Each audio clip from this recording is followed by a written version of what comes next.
Greetings, Hollylogites.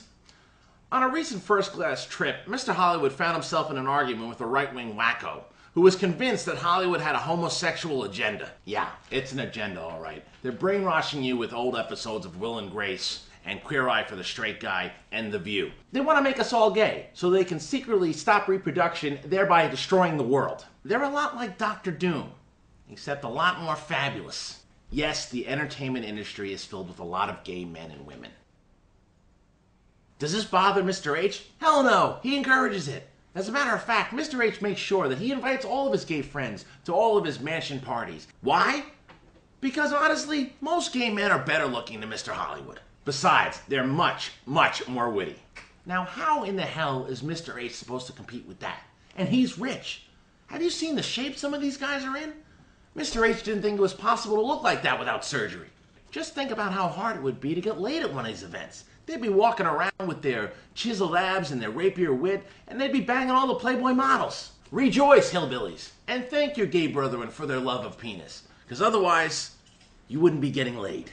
They're like my black friends who love white women. Fine by Mr. H, they all go after the fat ones.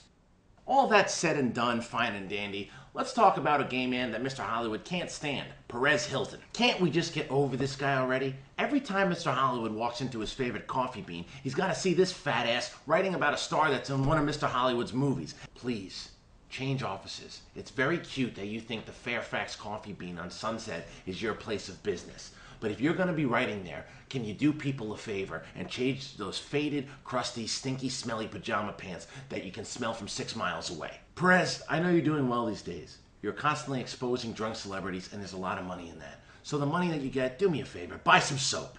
You know, let's give booze a rest, okay? Or at least stop blaming everything on it. Today, someone gets a DUI, right into rehab. Someone says something inappropriate, oh my God, I have a drinking problem. Someone needs to put a stop to this, or we're going to find ourselves in the middle of another prohibition era. Alcohol companies need to strike back, and fast. Put an end to these people who are tarnishing their name. There needs to be some counter to this. Are we forgetting about the good things associated with alcohol?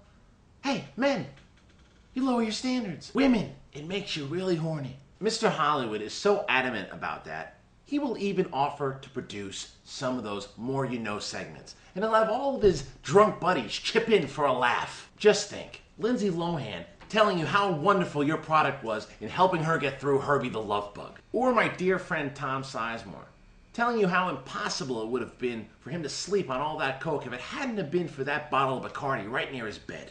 Bacardi family, call Mr. H and we'll set it up. That's all for now. Go get drunk, find me a hit.